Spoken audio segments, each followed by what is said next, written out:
Oh boy, you want to get a Lucas County resident talking?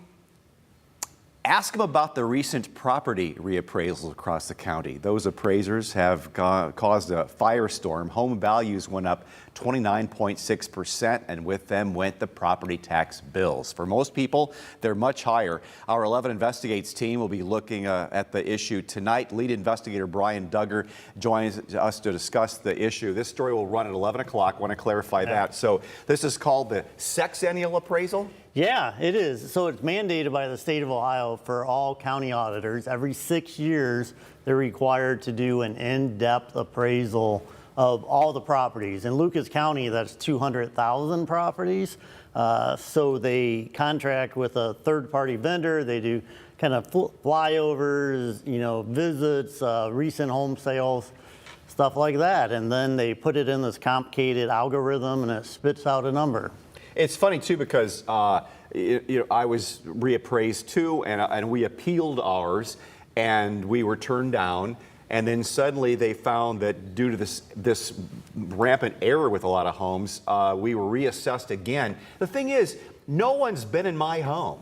No one's come to my house and looked at any upgrades I've made, or maybe I burned down the kitchen. No, I mean, they have no idea. You'd think to get all they do is go by how your home, it's in a neighborhood that prices are going up or prices are going down, and then you get affected by it. Yeah, I mean, a lot of it's recent home sales. Yeah. And I heard that from a lot of people who said, we actually have a story tonight about a guy who's in this 1913 row house. There's 5 units there. His house, they caught on fire 5 years ago, 8 years ago, something like that.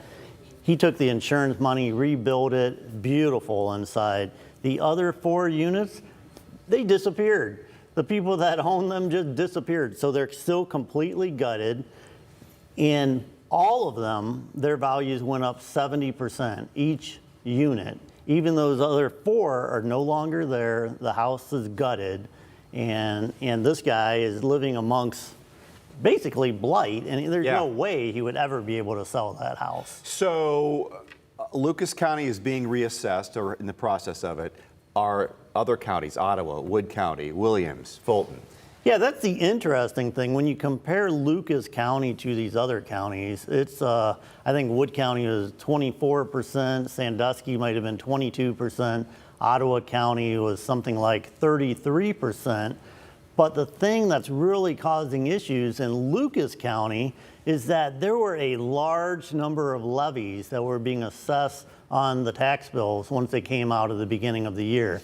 There were 5 countywide levies that were approved by voters in November. And then Toledo voters, they voted on 2 very big school levies. So those 7 levies in Toledo would cost a $100,000 house about $500. Yeah, so you're like, voters going like, let me get this straight. Right before an election to raise money for the schools, you're going to raise my assessment? Like, well, no, they're all going to vote no. So that's maybe why some went down. Okay, State Rep Joshua Williams called for an investigation into former auditor Anita Lopez. What's happening there?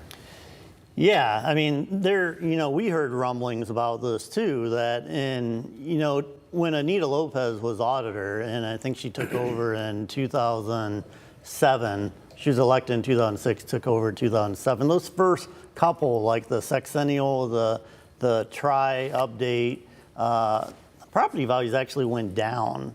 And Josh Williams said, and I was very surprised he said this on camera, but he said, look, people have come to me and said that she would say, well, what do you want your value to be? And then they would give her a value.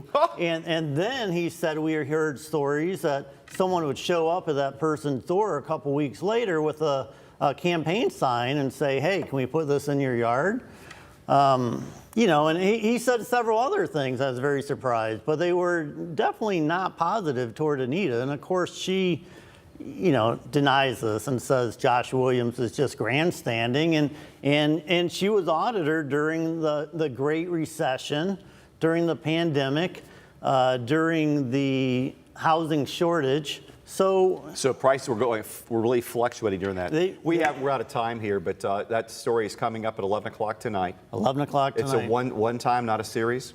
It's a one time, but it's a long one time. Oh, okay. Lot of ground to cover on that. Brian, a lot of people, including myself, will all be watching that piece tonight to see how it all shakes out. Thanks so much for coming in. Sure. That's 11 o'clock tonight.